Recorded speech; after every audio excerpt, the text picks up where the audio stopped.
just living legends. Our next guest had their documentary premiere at Tribeca Festival. It asked the question, what would the national anthem sound like if it was recorded today in 2023? Do you think it's even possible that we can create a song that has multiple identities that everybody would feel comfortable singing and be like, I don't think so. You think it's, I think you always offend somebody, no matter what side of the fence you're on. Like, not everybody likes... I'd love it if you could.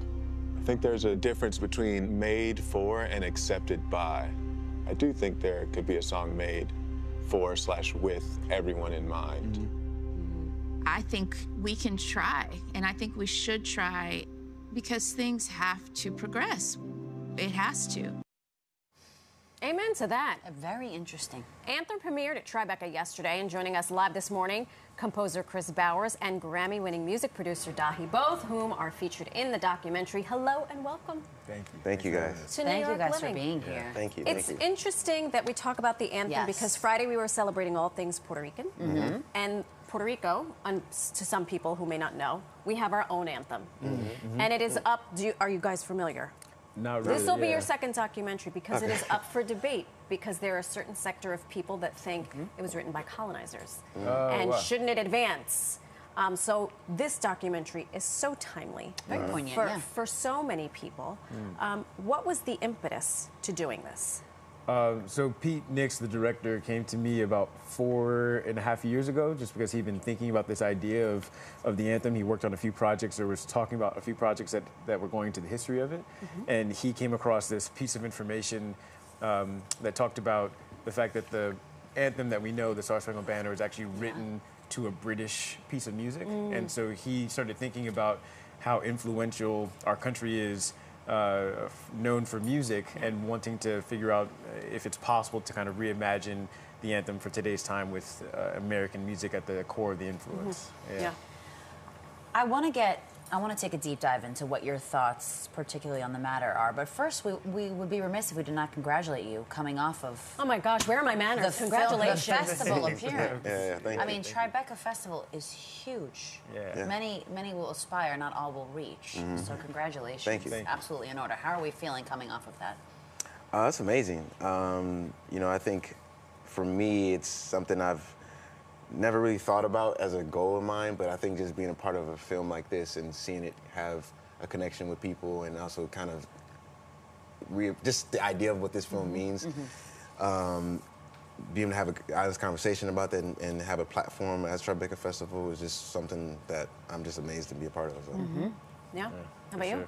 Kris? Yeah, same. I mean, it's such a historic film festival, and I feel like there's so many great films that come here and have been here over the years, and so to have this film embraced by that community means a lot, for sure. So let's talk about the anthem. I grew up, I'm of a certain age. I got all of you by at least 30 years. Doesn't look a day over 30. I remember, like, once in a blue moon, we would have to sing the national anthem. I also work for the New York Mets, where if we don't do the national anthem, our heads will be on a spit. What are your thoughts about the national anthem and advancing it to reflect what America has become?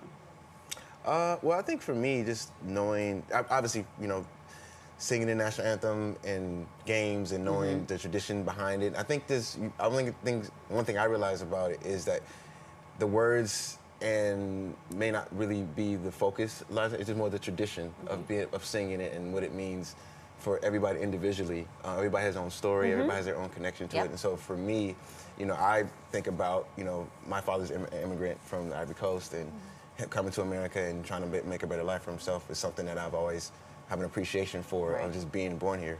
But I think in general, it's something that I think even being a part of this film was something that I always thought about when it comes to just traditions and it being changed and applied to different times, because the words and the musicality of the song is connected to a whole different era.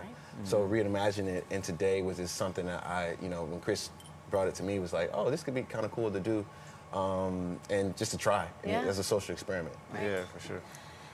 And you mentioned, it's funny you mentioned social experiment, because I know in the documentary you guys visit a bunch of different cities and you kind of get into it with the different cultures of wherever you visit. So I wonder if you might be able to talk to me a little bit, Kris, about that whole experience and kind of diving into I mean, we're all in the lower 48, as Marisol likes to say, but Yeah. everybody has a different path, journey, life experience. It's not all the same. And it's beautiful. So we're wondering what your thoughts are. Yeah, I mean, we were able to go to a handful of places. We really wanted to go.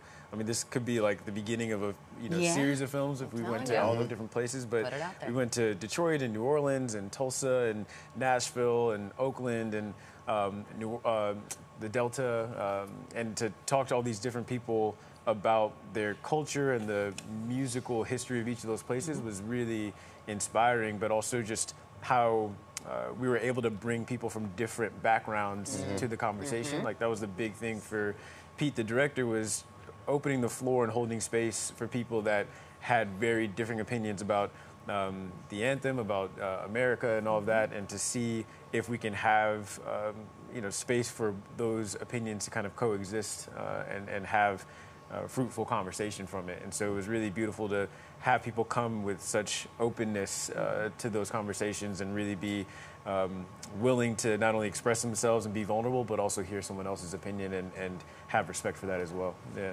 That's what And it's all about. did you find that in your experience shooting this film, that people were open to it and realized that everything evolves? Yeah, definitely. I mean, I think that, like, one thing that we talked about a lot on the trip was it was interesting to talk to people about the Star Spangled Banner and realize that a lot of their connection to it and love for it was what it represented. It was almost this like oral symbol where for them, when you ask them why do they love it, and it's like, well, because it reminds me of my family, it reminds me of like people I know that served in our military. And so then it's like, oh, it's less about the song, it's more so about what the song makes you feel and makes you think about. And I think once we were able to recognize that, like, we can all appreciate that and respect that and talk more about where we come from as people and the communities we come from and the people we love, that there's a much more common ground. So I think that, making people feel like they can be comfortable with any opinion about the anthem or about the country really made it so that people came to those conversations pretty openly. Yeah. That's fantastic. You're doing God's work, really. Yeah. Bringing people together. It's all about coexisting and finding common ground. Right. That's what makes the world go Yeah, round. definitely. Well, congratulations Yeah, again. Thank you. Yeah, thank you both. guys. Thank you for Appreciate making the film. I see a part 2, 3, 4, Yes. 5, 6, and Yeah. 7. And you Yes. said it on live television, so now it has to happen. That's kind of how it works. Gentlemen, thank you so much for being here. And you can watch Anthem when it premieres on Hulu. That is going to be on June 28th.